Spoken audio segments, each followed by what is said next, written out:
This episode is brought to you by Hewlett-Packard Enterprise. When you're a busy small business, mastering IT can be challenging. With HPE solutions designed for small business, you're getting something that works. Protect your information from cyber threats and save money with flexible financing offers. Learn more at hpe.com/smallbusiness.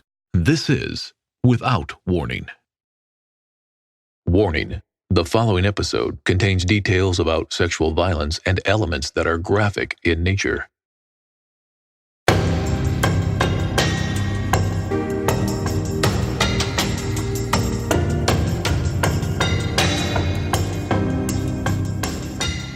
I'm so glad that I'm able to have Alina Burroughs on Without Warning podcast.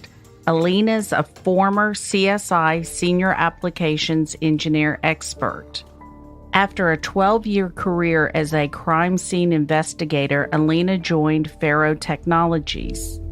Alina holds a Master of Science degree in Criminal Justice from University of Central Florida. She is a former senior certified crime scene analyst and an instructor of forensic science at the college level. Alina is a published author in the Journal of Forensic Identification and has received awards for investigative skills from the Orange County Sheriff's Office and the FBI. Welcome Alina Burroughs to Without Warning podcast, a strong, independent, compassionate, knowledgeable forensic scientist. So my name is Alina Burroughs, and I am currently an application engineer for Faro Technologies. They make 3D laser scanners to document crime and crash scenes, amongst other things. And my background is that I am a retired crime scene investigator. 12 years crime scene out of Orange County in Orlando, Florida.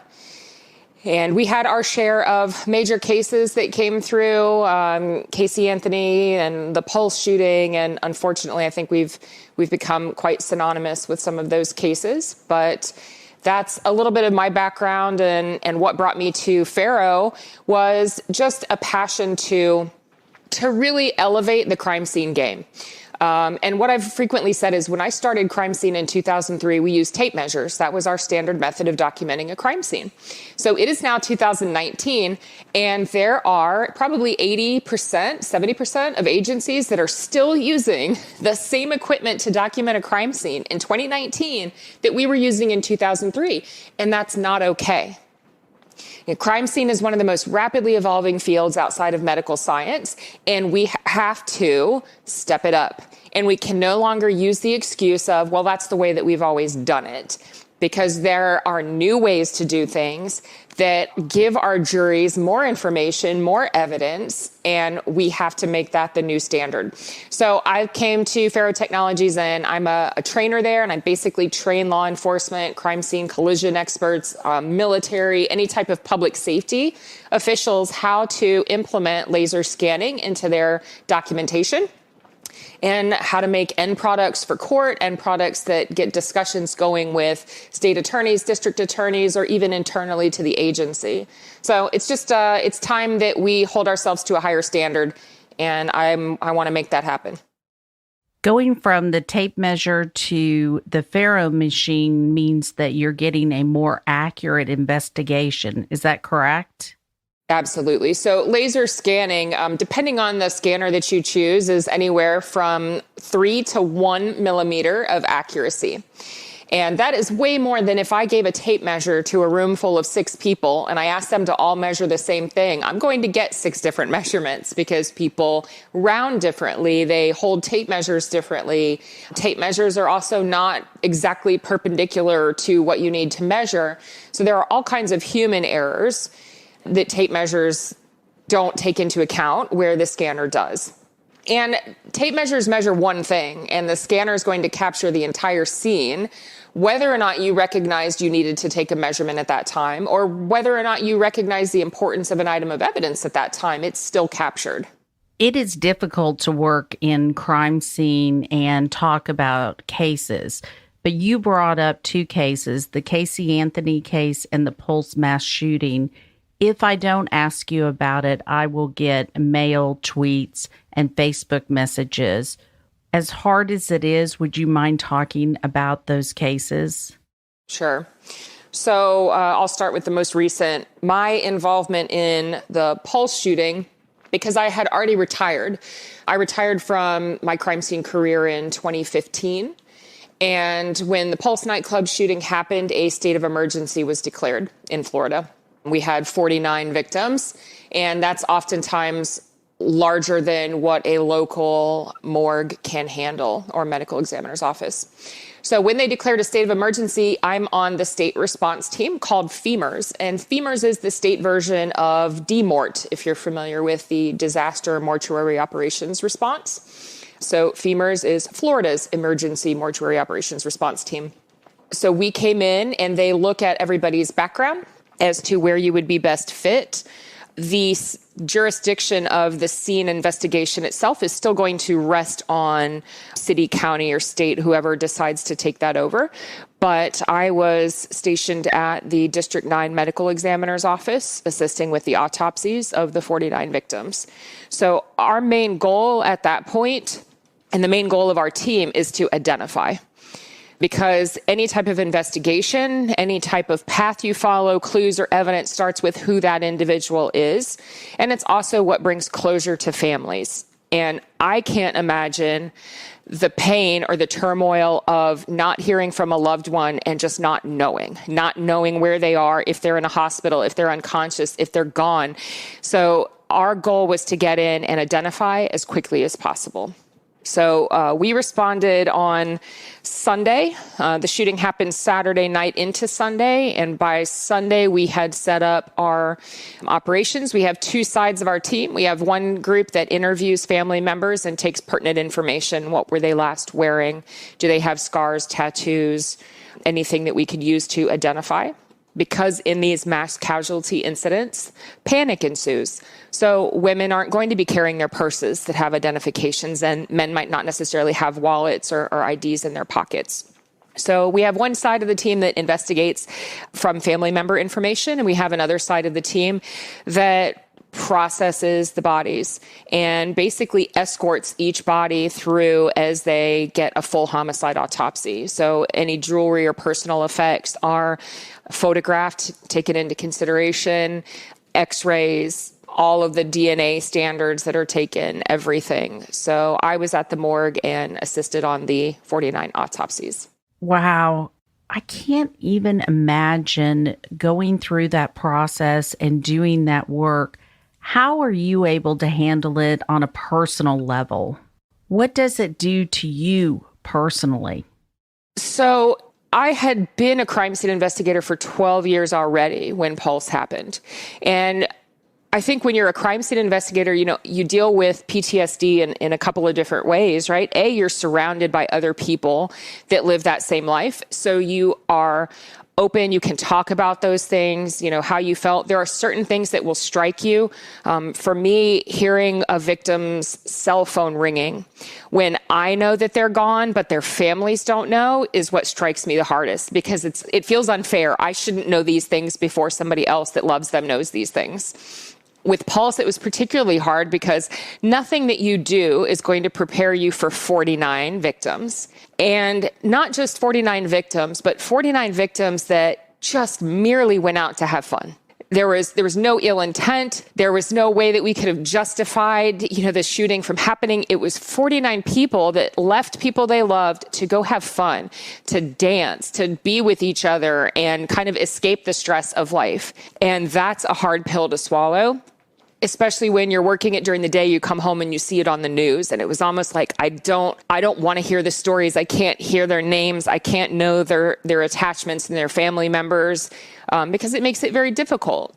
And there are cases that I have worked that will, be it now or 20 years from now, will still probably make me cry. And I've come to understand that that's okay. Because that makes me human, and that's part of why I do these jobs. And part of why you do what you do is because we want to bring peace to people.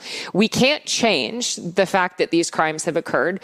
We can't change society, but I can identify somebody and have their family, get them back to their family so that they can have a funeral, so that they can go home. So All of those things are all that I can do.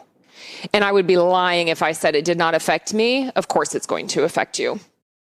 PTSD? When I talk about PTSD and I say like there are certain things that prepare you ahead of time to cope better. It takes a certain personality type, I believe, that's drawn to this career field that's going to be okay with seeing some of the things that we have to see, seeing families say goodbye to their loved ones, and you get adjusted, I think, to a certain level. You get better at turning it off. You get better at disassociating. So in the beginning, when I saw, a female that had committed suicide, I saw the struggle when you investigate. You see the self-help books, you see the counseling appointments, you see the medications, and you see this person really, truly tried. And you have to not think of that person as somebody's mother, somebody's sister, somebody's wife, because that leads to you thinking of them as your mother, your sister. And then you internalize a lot of those feelings. So I think you learn how to disassociate. You learn how to rely on friends and family that are around you. We often surround ourselves with people that are very like us. We have coping mechanisms. We curse and we drink and we're really fun at parties. But but we surround ourselves with people that understand us, and that helps. And then there are some, healthy coping mechanisms. For me, I work out 6 days a week. And part of that, maintaining me and my body and my physical well-being and taking care of myself, making sure I'm eating well and drinking well, and, that I get a massage every now and then, or I take a day when I just don't want to be an adult or a human or anything else. And I take that day and I allow myself to do that. And then the next day I go, okay, now it's time to get it together and get back out there. Did you take any time off after the Pulse mass shooting? So it's interesting that you should ask that, because I was full-time employed at Faro at that point. And I knew how to respond if I were in a law enforcement world. I would say, I'm going to go work this call, and they would understand. But now I'm like, okay, I'm in the corporate world and I don't know how this is going to be taken. So it was a Sunday when the call came in, and I called my boss as I was driving to the command post, and I said, hey, everybody, of course, in Orlando at this point knew what was going on. There was just a gray cloud over the entire city. And I called my boss and I said, I know you're watching the news, and they called us in to help, and I need to do this. So I don't know how long it's going to take, but I know tomorrow's Monday and it's probably going to take at least until then. So I'm going to take whatever time off, and I'll use my vacation time to cover this, but it's something I need to do. And she said, of course, understand, we'll cover it. And within a matter of hours, I had received a message through the CEO of the company at the time, who lived in California. And it said, do whatever it is that you need to do. Take how much ever time you need to work this. Offer any of the services that we have, any of the people that we have that could assist in any way in documenting. Take as much time off as you need when you're done before you come back. And the kicker, we're proud of you, right? That still brings tears to my eyes to think of a company that gets it, right? And that's when I knew that I had made the right decision in going to Faro. They get it. It wasn't about, well, how long are you going to be gone? And, this and that. And they said, and by the way, you will absolutely not use your vacation time for this. Wow, that is amazing. It says a lot about the company. It really does. It really does. That's when it, and I had questioned leaving law enforcement and going to Faro. There aren't other crime scene investigators. I think we have a few now, but at the time there were no other people like me. And I felt very isolated, very alone, right? I've talked about the coping mechanisms we have is that surrounding ourselves with people like us. And now I have trauma and nowhere to go with it because the people that I'm surrounded by haven't lived my life. So that really solidified that in my mind of they don't have to have lived your life and have those experiences to have empathy and to allow you to be who you need to be. So I, at that point, was like, you know what? It's uncomfortable. I feel vulnerable without my, 1,500 brothers and sisters in uniform, but I'm still going to be okay. And maybe I can use my experiences or my trauma or whatever to make a difference in future investigations. So you have to turn your trauma into something positive. This is a story that makes me cry. I'm impressed with the company and the fact that they understood that your work is so important to so many families and so many lives, and they gave you that flexibility. Bravo to them. Because of your work, families got answers. The trauma just becomes the new norm. I think anytime somebody goes through a traumatic event, be it families of survivors, they're not going to go back to where it was before that. You're not going to. This has just established a new norm of behavior of life for you. So you have to go forward from that, not expecting to ever, and not struggling to get back to where you were, because it's not possible. Daily Harvest is a proud sponsor of Without Warning podcast. I look forward every week to my shipments of Daily Harvest. All of Daily Harvest ingredients are sourced and selected for maximum nourishment. Daily Harvest has delivered thoroughly sourced, chef-crafted foods that are built on fruits and vegetables and can be prepared in less than 5 minutes. So I walk in the door, I open the freezer, I pull out a Daily Harvest cup, I put it in a blender, and in less than 5 minutes, probably more like 3, I have a nutritional meal. I look forward to it every single time I come home from a trip. Go to dailyharvest.com and enter promo code WOW to get $25 off your first box. That's promo code WOW for $25 off your first box at dailyharvest.com. dailyharvest.com.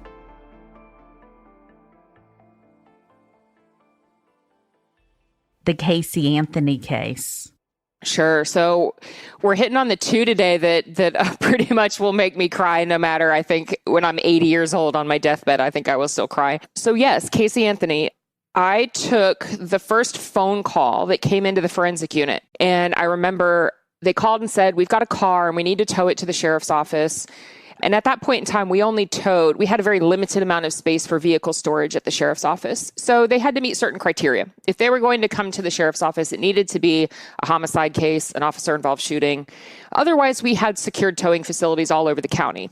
So when they called and said, we need to bring this car to the sheriff's office, I said, okay, what's it involved in? What do we have going on? And they said, well, it's right now it's a missing person case, but the car smells and we want you guys to smell it and let us know if it's decompositional fluid. And they had actually asked for us to do a test. And, I kind of laughed. I said, well, there's not really any test for decomp available at the local sheriff's office level.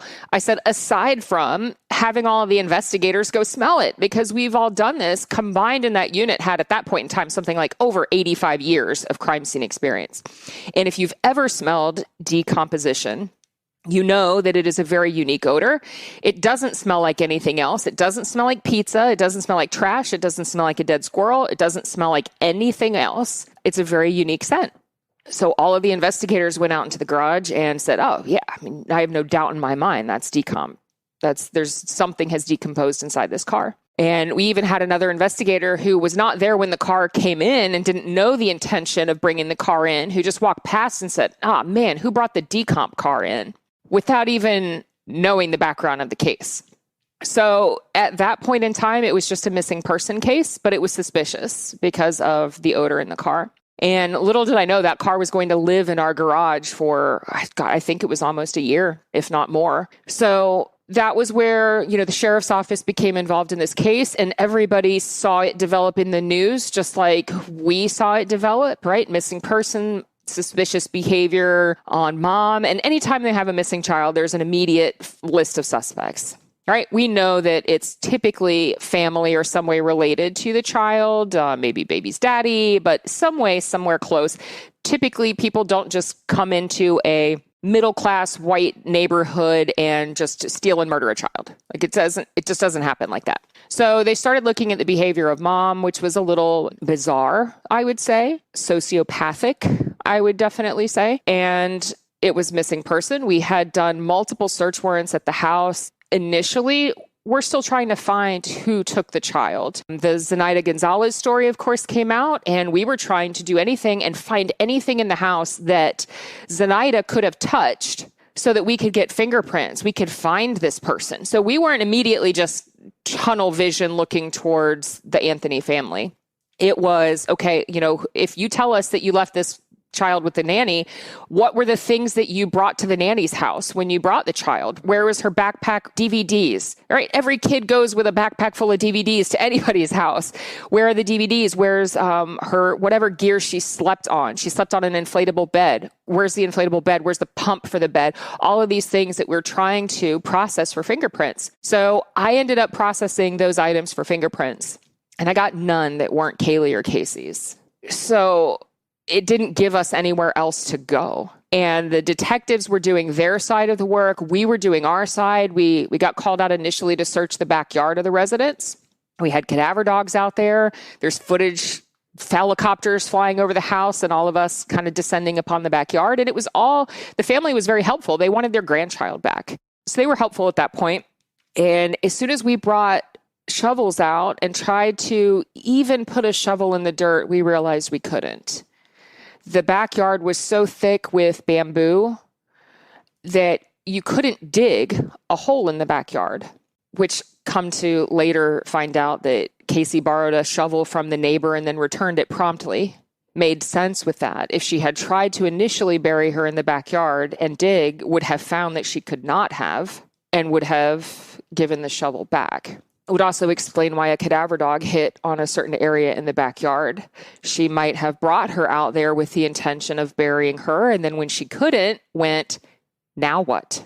So confused, puts her in the trunk of the car, drives around, doesn't know what to do. Things I think in her life had been very easy for her. She was a pretty girl, right? She got what she wanted. And I think this was the first time that it was, I can't get out of this. So fast forward, all those search warrants on the house and us taking the, photographs and looking for all of these clues. And then we got the call. I remember it was my day off, and I was with a couple of other investigators. We were having brunch, and we looked up on the TV in the restaurant where we were eating, and it said remains discovered a block away from Anthony residence. And we all just looked at each other.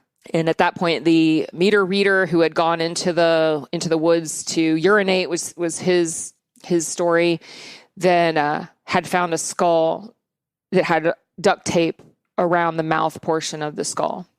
So that was when our 12 days, 7 a.m. to 7 p.m. on the recovery site, hands and knees, a team of investigators just literally taking a jungle down to nothing but dirt with hand trowels and a little pair of hand snips, and bringing out buckets after buckets of leaf litter, of dirt, and all of those things were sifted a minimum of 3 times through 3 different grates, sizes of chicken wire to make sure that everything was captured.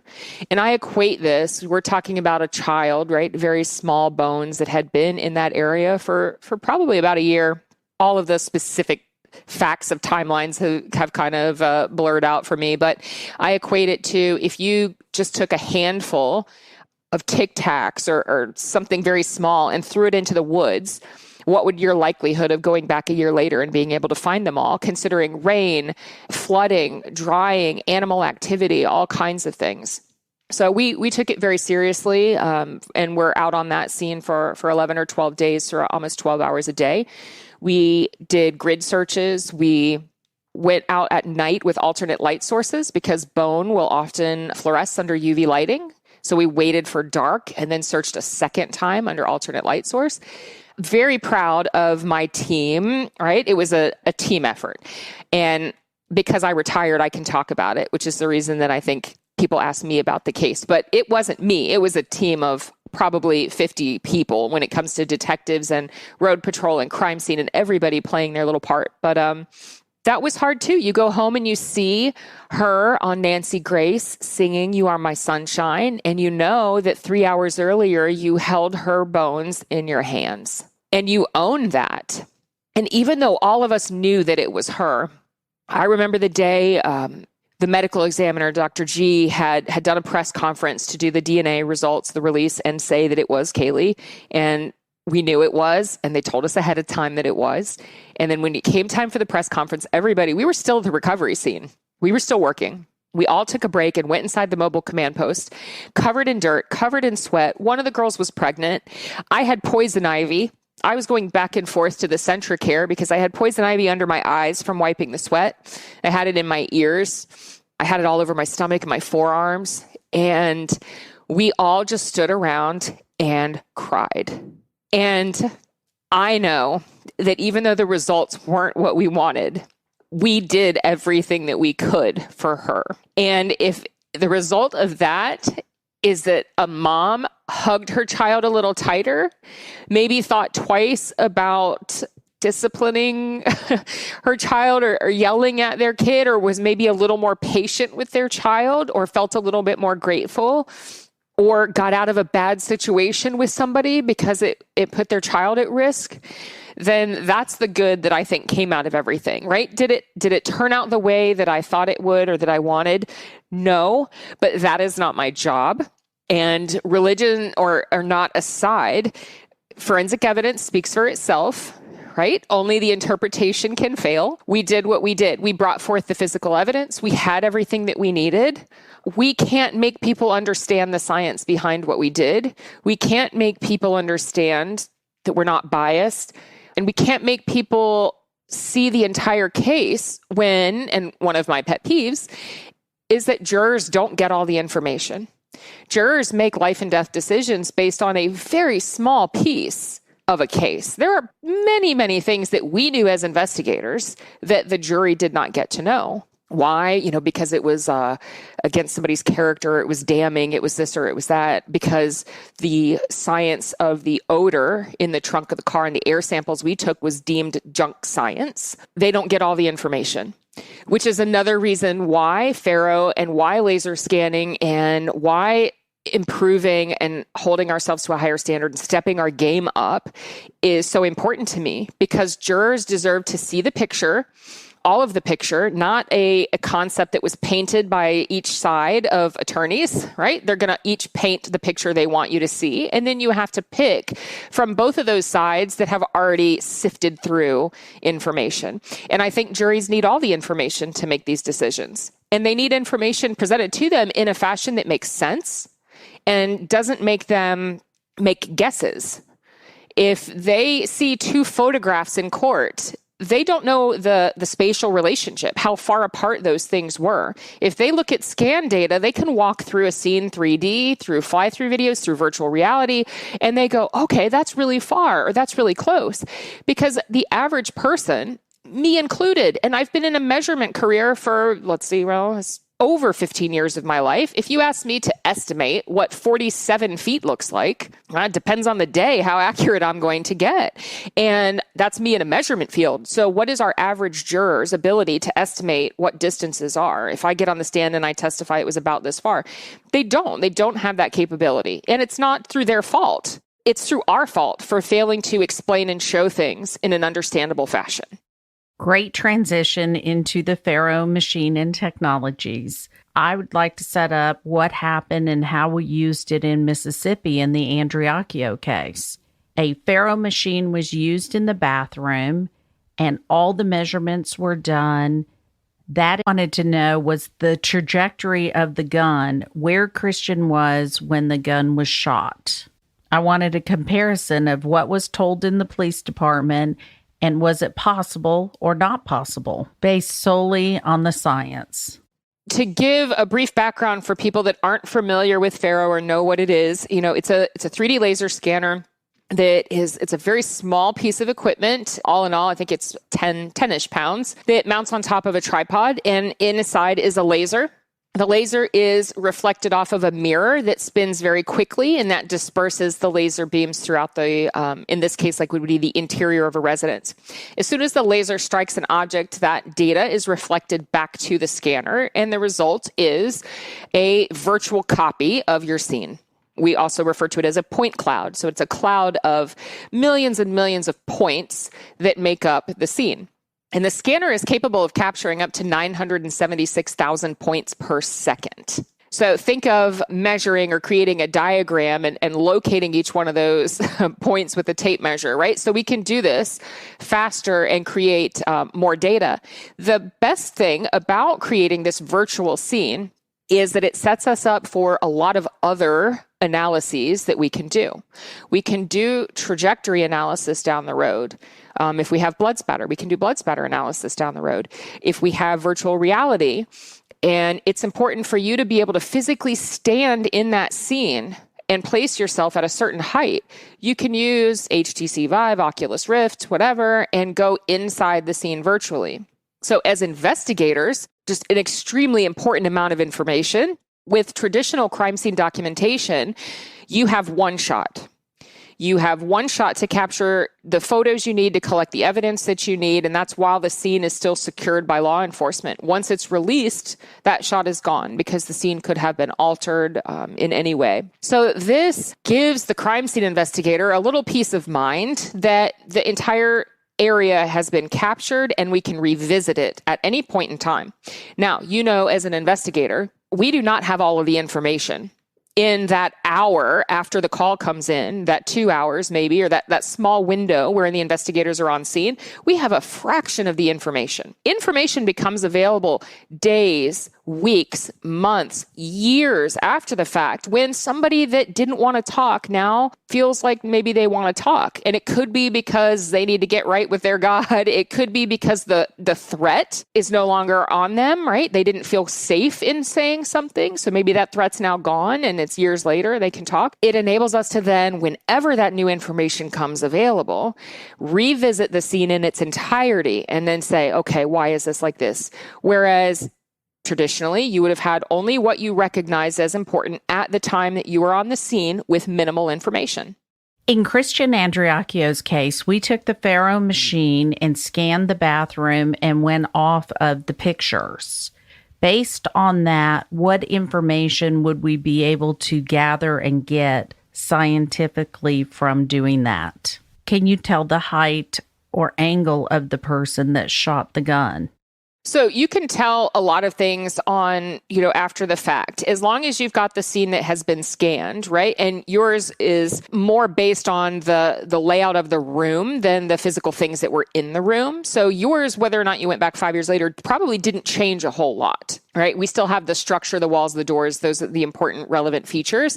And a big part of that particular case could have all of these things have occurred in that small space. Right? The size of that space becomes very relevant in your case. And the size of Christian is relevant in terms of how much space he took up in there. So absolutely, you can recreate that scene and you can take that 3D point cloud data into multiple third-party softwares, or Faro makes one called FaroZone, and take it into FaroZone and put a model that is Christian's height in there. So that now we have the scene at the accurate size and height everything was. It's all scaled. It is the scene, just a virtual copy. And then we can have a model of Christian. Another thing you can do is if you had any photographs of a person, Cctv footage is a frequently used one in crime scene. So we have a footage of somebody that's walking through this particular area. Usually it's a bank, a convenience store, something like that. We can scan that same bank or convenience store and take that CCTV photo, and we're basically going to trick the software into thinking the photo is another scan, and we're going to stitch them all together by picking like points that exist in both the photograph and in the scan data. So that's how we know how to precisely place that photo. And then we can measure that person's height, and it's been validated. It's accurate to the centimeter. So is it going to tell you 5'6" or 5'7"? It depends on how people are positioned in CCTV footage, what kind of shoes they're wearing, and if they're in a position where they're shifting their motion. But the art and the science of it there is picking the photograph that shows most standing at the straightest point, not running with a 1 foot solidly planted on the ground. It will give you more accuracy from that. But yeah, certainly possible. With the distance determination test, we're able to see the trajectory and how far the gun was from when it fired and shot someone. With the help of technology, we've taken the guessing out of what happened, where a gun was, what the trajectory was. There's no more guessing. Correct. And the thing about trajectory is that it's very predictable. It's physics-based. Bullets don't turn right corners. They don't magically, stop in midair. They behave in a very predictable fashion. And especially when you have information like a distance determination, or we have standard gun height. If somebody's going to be shooting, we know the gun is typically 3.5 to 4.5 feet off the ground, depending on their height. So when you have the trajectory line, you have the angle above or below the horizon and to the right or left of our vertical plane. We can draw that line to infinity. And at some point on both ends of that line, it's going to be unreasonable, right?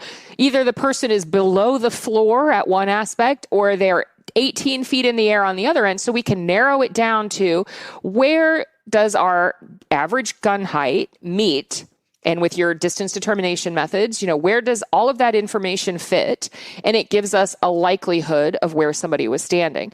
And with bullet holes, when you have your impact and an impact hole and a secondary hole to place that line does not change. It doesn't change in the slightest. So if somebody says and makes a statement about where they were standing, you can corroborate or refute that statement based on the physics of how bullets work.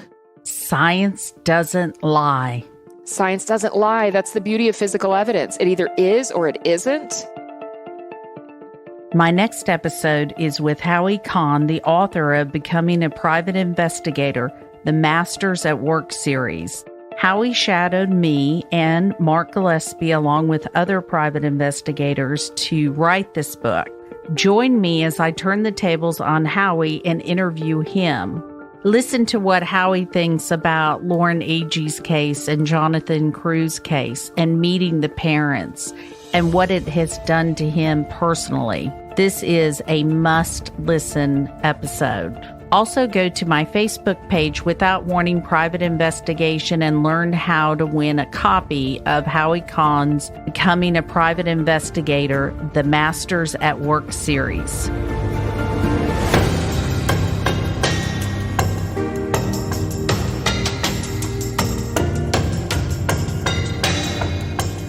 Lauren's family gives their full permission for any and all details to be shared in hope that the truth will come out.